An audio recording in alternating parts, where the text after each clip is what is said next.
Hi guys, this is Daryl and welcome back to Sci-Fi Odyssey. In this video we're going to explore some of the most mind-blowing megastructures from science fiction.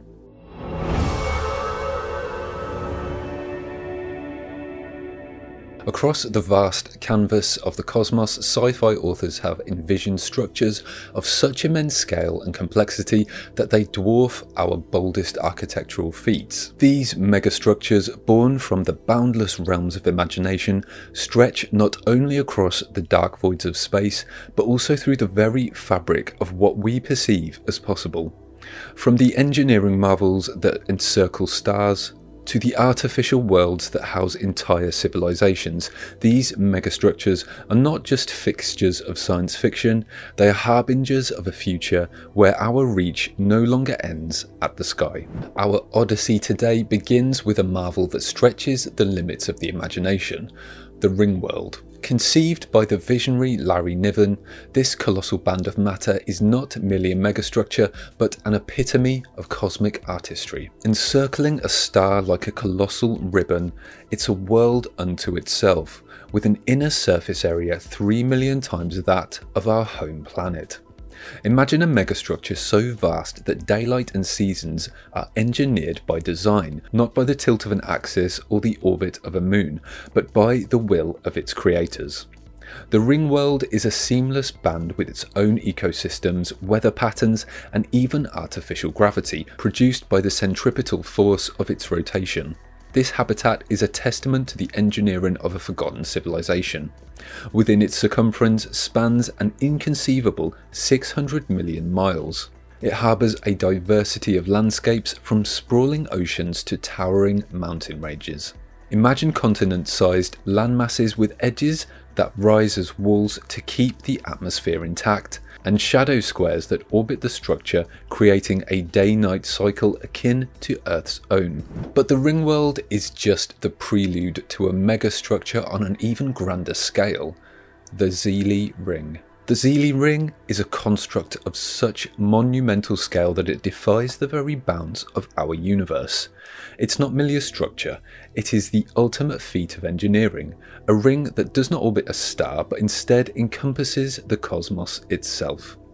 Crafted by the Zeely, an ancient and unfathomably advanced race whose technology weaves through the narratives of Stephen Baxter's hard sci-fi epics, the Zeely Ring is a crowning glory. This is a monument so vast that its circumference could be measured in the breadth of the observable universe itself.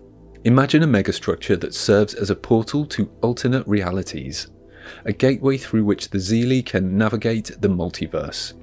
It's a construct capable of bending the fabric of time and space, warping the cosmos to their design. It's said that the Zeely built this ring using cosmic strings, defects in the shape of space-time itself, manipulating them to craft a structure of incomprehensible strength and purpose. The ring allows for travel to any point in space and time, making the Zeely not just masters of space engineering, but also of temporal mechanics.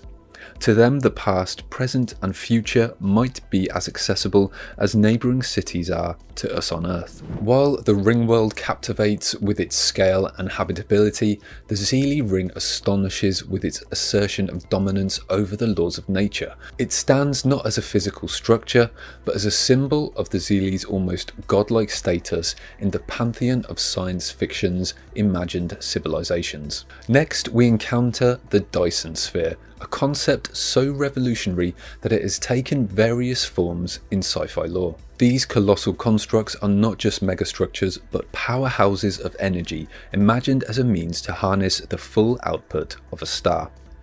In Stephen Baxter's Ring, we're taken on a journey to the far future, where a Dyson Sphere becomes central to our understanding of the universe's fate. Here the sphere is not just a habitat, but a scientific instrument, a key to unlocking the mysteries of cosmic longevity and the eventual end of all things. Larry Niven, who first dazzled us with his Ringworld, returns with The Mote in God's Eye and Bowl of Heaven, presenting us with civilizations that have mastered the art of star encapsulation. The Moting God's Eye introduces us to a Dyson net, an innovative take on the concept where a web of habitats and solar collectors encircle a star, harnessing its energy to sustain an advanced alien civilization. In Bowl of Heaven, Niven and co-author Gregory Benford imagine a Dyson bowl, a partial sphere capturing the power of a star, reflecting a symphony of ingenuity and survival. The Dyson sphere is a concept that challenges us to dream of a time when the energy of a star could be as easily accessed as the power of a river, turning the wheels of civilization on a galactic scale. Now consider a nested cluster of Dyson spheres that serve as a cosmic supercomputer. This is the Matryoshka Brain. The Matryoshka Brain, named after the Russian nesting dolls, are a theoretical pinnacle of computational architecture. These are not mere machines, they are nested Dyson spheres, each layer capturing the escaping energy from the one within, all centered around a star. Imagine a civilization so advanced that they have transformed their local star into a staggeringly powerful computer. Each sphere, a shell of solar collectors and processing nodes, works in concert to harness nearly every photon emitted by their sun, computing at efficiencies we can scarcely imagine. The innermost sphere would be the closest to the star, operating at the highest temperatures and providing the most energy-dense computation. Successive layers would operate at cooler temperatures, each perfectly tailored to maximize thermodynamic efficiency, allowing for a hierarchy of processing layers, from the blazing hot to the cold depths of space. But what could such a superstructure compute? Perhaps these Matryoshka brains ponder the complexities of the universe, simulate entire galaxies, or even host virtual civilizations within their vast data matrices.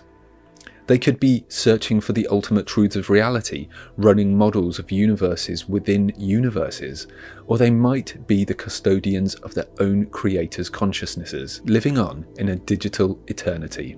From the boundless reaches of computational space, we now return closer to the familiar celestial bodies we call home. Here we find a structure rooted in the ground, yet reaching for the stars, the space elevator. A dream turned reality by the luminaries of science fiction, the space elevator represents the quintessential bridge between Earth and the vast expanse of space. Arthur C. Clarke, in his visionary work The Fountains of Paradise, imagines a future where Sri Lanka becomes the site of humanity's first space elevator. It's a structure that stretches over 35,000 kilometers above the Earth's surface, anchored to a platform in geostationary orbit. Clarke's elevator is a slender thread, a lifeline between the surface of the planet and the frontier beyond our atmosphere. Charles Stross, in Neptune's Brood, presents the space elevator as an integral part of an infrastructure that supports interstellar travel and commerce. Robert A. Heinlein too contributed to this grand idea in his novel Friday, where the space elevator is referred to as a beanstalk. This structure allows for the transport of goods and people to and from Earth with unprecedented efficiency, challenging the very nature of how humanity interacts with the cosmos. The space elevator is not just a megastructure, but a symbol of progress made possible by the strength of carbon nanotubes or other advanced materials. These elevators are the railroads of the sky, capable of carrying us upward in a smooth ascent to orbit.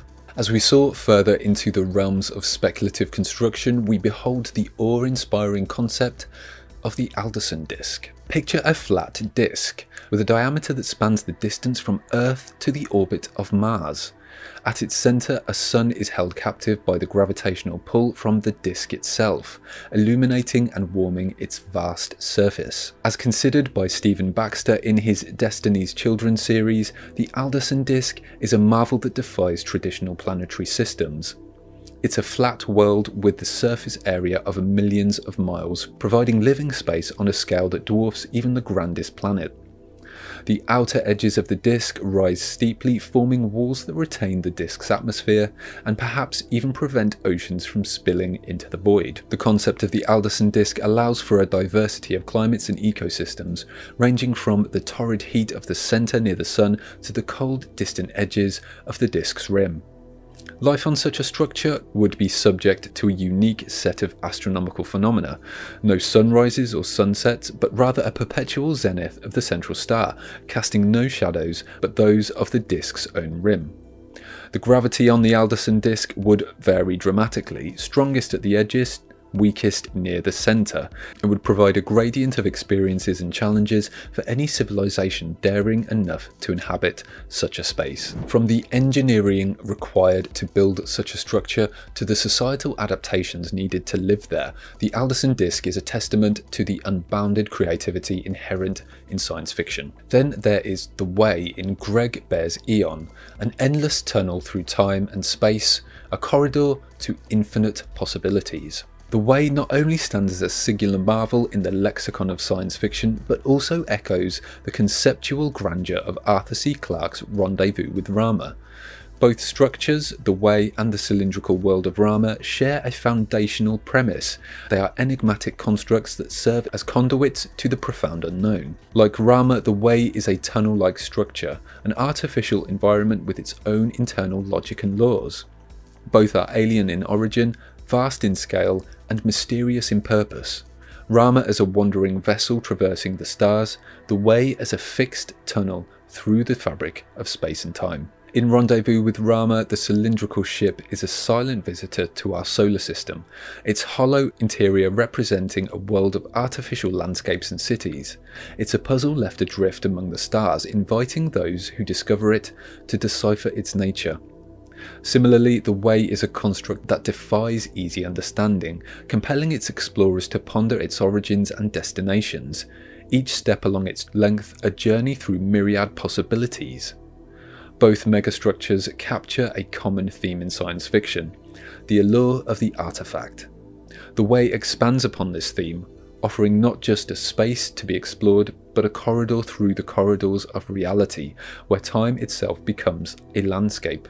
It's a bridge much like Rama, but instead of linking points in space, it links the very threads of existence, weaving a tapestry of epochs and potential realities. In the far reaches of the literary cosmos, we encounter the Auster Swarms from Dan Simmons' Hyperion Cantos, fragments of humanity that have embraced the vastness of space. These swarms are not mere fleets or armadas, they are living habitats, constellations of ships and structures as complex and diverse as any living organism found on Earth. The Austers, having diverged from terrestrial humans, have become symbiont with the void. Their swarms are tapestries of engineering and biology, where technology and life have intermingled to create an ecosystem capable of traversing the stars. Each habitat is a node in a network of life, interconnected by a flow of people, resources and information, evolving and adapting to the needs of its inhabitants. These swarms represent humanity's ability not only to adapt but to thrive in the absence of planetary surfaces, to live in a state of perpetual motion among the stars. Adding another layer to our understanding of space-bound human existence, we have the concept of relay from Vernor Vinge's A Fire Upon the Deep. Relay is a network, an interstellar communication system that binds the galaxy together, allowing information to flow across the unfathomable distances of stars. It is this communication lattice that enables civilizations separated by light years to exchange knowledge, culture and warnings. Much like the internet of a distant future, Relay is a critical infrastructure that underpins the social and political structure of the galaxy. It enables the various species and factions of Vinge's universe to maintain a semblance of a galactic community despite the vast distances that separate them. The Auster Swarms and the concept of Relay together reflect a vision of humanity and other life forms that's as interconnected as it is dispersed. And finally, we approach the smoke ring, not an artificial megastructure in the traditional sense, but a naturally unique and occurring construct that allows life to thrive in deep space. Here in Larry Niven's The Integral Trees, we discover an astronomical anomaly where the forces of nature conspire to create a zone of life amidst the void of space. The smoke ring is a free-fall environment, a torus of breathable atmosphere shaped like a donut shed by a neutron star. where gravity is a distant concept and entire ecosystems have adapted to this state of permanent freefall. Within this band of air, water and life, trees grow without roots, and creatures glide without wings, all suspended in a delicate balance by the centrifugal forces of the ring's rotation. In this celestial nursery, trees, kilometres in length, known as integral trees, float serenely, their ends curving into a loop, as if completing a circle within themselves. They are the anchors of this weightless world, providing sustenance and habitat for myriad of life forms that have never known the solidity of a planet's surface. The occupants of the smoke ring, both human and otherwise, have evolved in astonishing ways. Humans navigate the three-dimensional forest with the grace of acrobats, their society and culture as entwined with their environment as the foliage that surrounds them. The creatures here are marvels of adaptation, thriving in a place where to fall is to orbit, and to orbit is to live. In the smoke ring, Niven challenges our earthbound conceptions of life and habitat. He invites us to imagine a life free from the pull of gravity, revolving around the axis of a neutron star in a dance as ancient as the universe. These monoliths of thought and theory push the boundaries of our imagination, beckoning us to envision a future where the constructs of science fiction become the cornerstones of tomorrow. What megastructure fascinates you the most? Drop your comments below. And if you've enjoyed this cosmic journey, consider subscribing for more explorations into the sci-fi universe. Until next time.